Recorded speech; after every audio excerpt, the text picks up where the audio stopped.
Welcome back to How to Barbecue Right. I'm Malcolm Reed.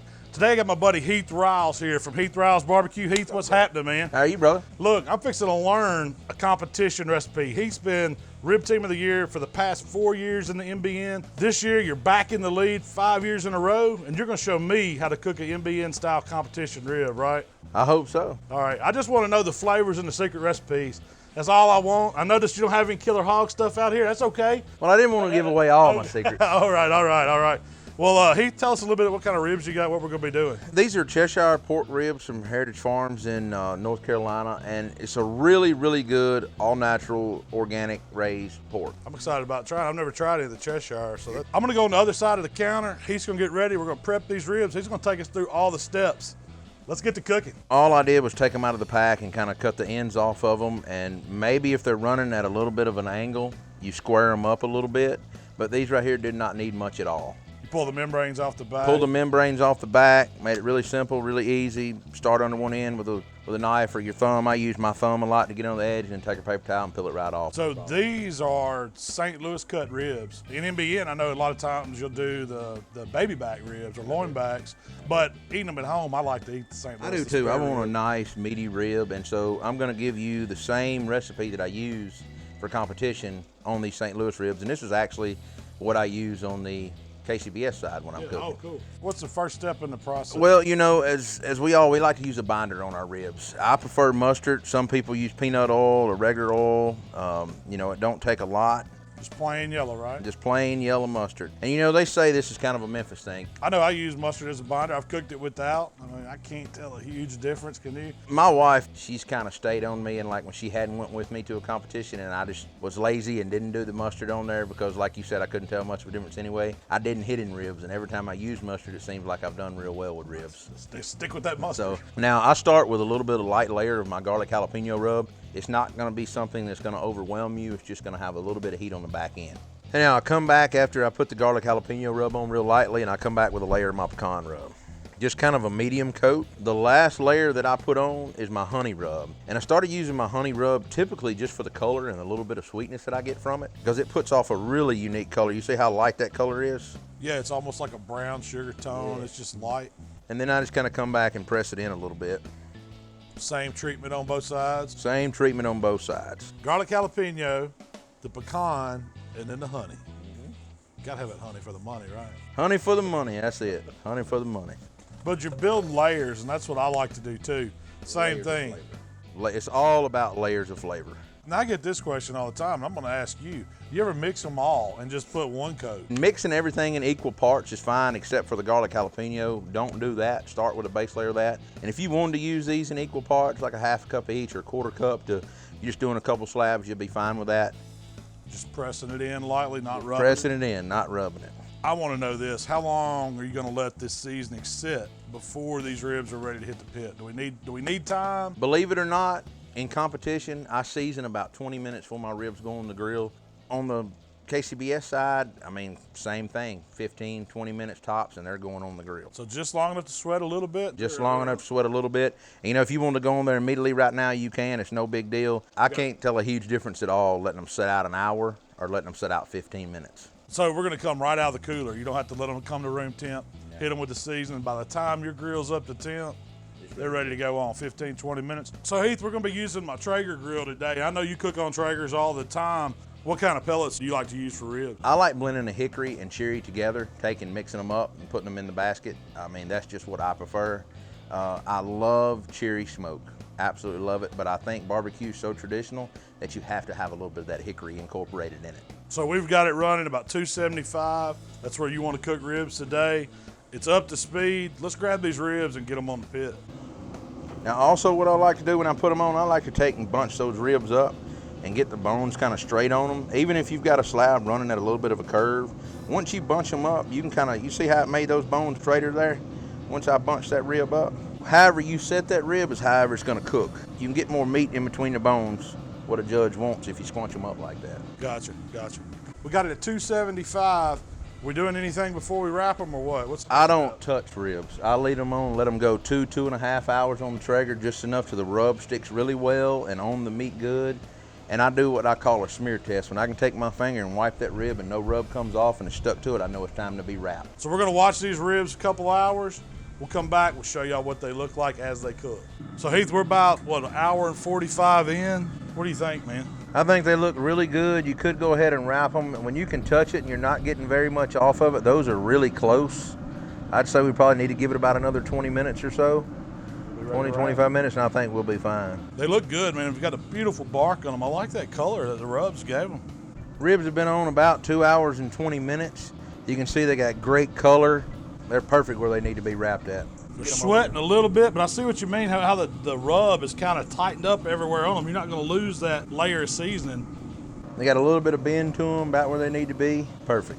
All right, Heath, so what are we going to put in this wrap? I know you got your full out here. All right, I'm gonna layer a layer of my honey rub down, a little bit of it. And so what I did, a lot of people wrap with honey, brown sugar, butter, and a little bit of spices, right?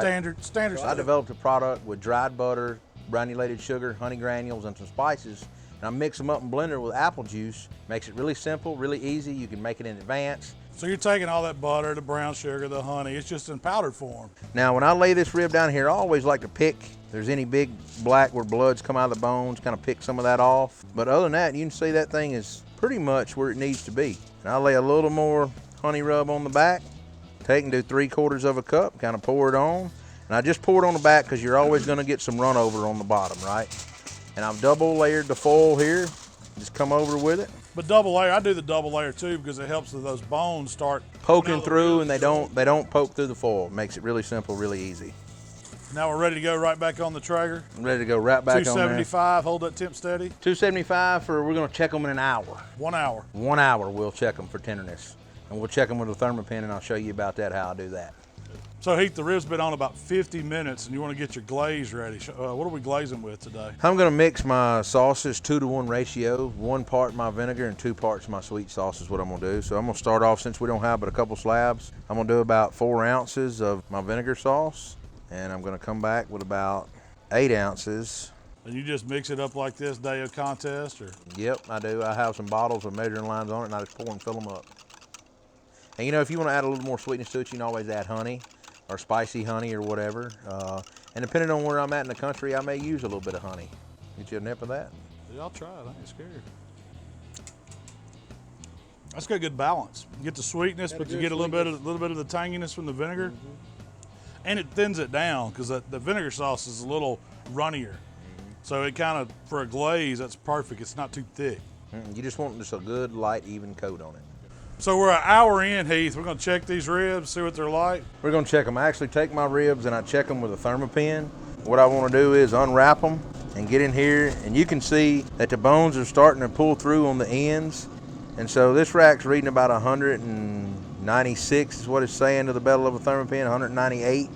And so we know we need to go a little bit further. I check them in an hour, but sometimes they're ready and sometimes they're not. So what temp would you be looking for? What do you want? I mean, me personally, I'm looking for that 206, 207. And so this rack right here is actually done, but this big rack's not.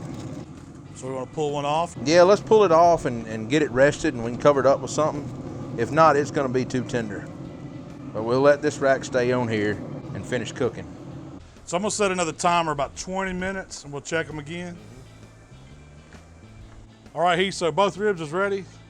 Both of them's hit between 204 and 208, 209. That's kind of what I'm looking for. You always want to make sure, the reason we cook at 275 is to break down the collagens and the fibers and stuff in these heritage breed hogs. You cook low and slow, it don't seem like you're going to have the proper competition bite, what you're looking for. And so unwrapping them,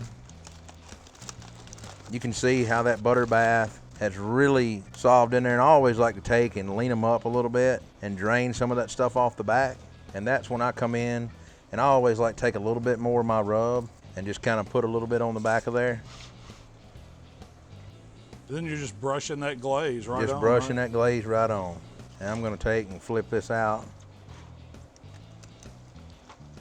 And you can see the nice color that rib has got from the dry rubs and from the butter bath. All right, what I always do is leave that side. I don't glaze it yet till I get the backs of both of them kind of done. And you can kind of see what I was talking about, the big bones start busting through on one side or another. That's kind of a telltale sign for me on ribs too. A lot of times I don't check them with the thermopin. I'll just look for that disintegration, look for all that good drawback, and you can actually wiggle those bones. I mean, they kind of got all kinds of thermometers in them that tell you when ribs are done. But those really rendered. I mean, you talk about perfect pullback. The tips of those bones, I mean, that's beautiful. Now, I'd come in and put a little more of that sweet barbecue rub down. And this is just really to help with the competition color and a little bit more of a flavor pop on the back end. Now, do you heat your sauces up when you use them glaze, or do you just come on? Sometimes I do, sometimes I don't. For just eating at home, I don't. For competition, I do. The only competition we're in is to see who's going to get the first bite of this rib today. Hey, that's going to be me, man. All right, now pretty much all that we're going to do is put them back on the smoker and let it tack that glaze up. Leaving them on the rack? Leave them on the rack in the pan, not to make a mess. How long are we looking at? 15 minutes, somewhere up in that time frame. So Heath glazed them for 15 minutes, and this is when they turn into magic, right? This is when they turn into magic. And you can see I can kind of take the slicer knife here and kind of maneuver them around so you're not burning up your hands real hot or anything else. I broke out that new Dahlstrom slicer. I wanted to see how it cut. I'm gonna let you be the first one to cut something. It's got really good balance so far, I will tell you that. I mean, these ribs, the glaze on them set perfect. I mean, you can see the rub, you can see the spices in them, but they got that pretty candy apple red shellac look to them. That's what I want to see in a rib. I mean, appearance scores, I mean, that's got to be through the roof on a rib like that. Through the roof. The only thing that I would do, honestly, when I get ready to build a blind box, I would take a Q-tip, because I'm pretty bad, and clean up the bones where it wouldn't have any sauce on them whatsoever. Oh, Put them in a blind box. You know, but that's an appearance score for a barbecue judge. Just eating at home, this is perfect. Yeah, so pick up a slab, man. Show them to me. What you working with? Are they going to break up or what? We're going to be able to handle them? No, you should be able to pick a rib up, and that's the way I do it for competition. You should be able to make it wave at you, no problem. And you know, you can even turn that thing sideways whatsoever, and I bet you it has bite through. These are cutting so good. It's that new knife. This new knife is making it easy, man. That Dahlstrom running right through them. So in a comp, how many rib slabs are you cooking? 4, or do you cook more than that? 4 to 6, depending on the size of the comp. I mean, it all depends on the size of the comp. KCBS, you're cooking St. Louis, and you're going 4 to 6. I am. That moisture right there in these Cheshire ribs are perfect. Go ahead and pick that one up, Mal. So this was mine. I get to come around on this side. Oh, I got a test for that bite. Yeah, you ready? Ready? Yeah, I'm ready.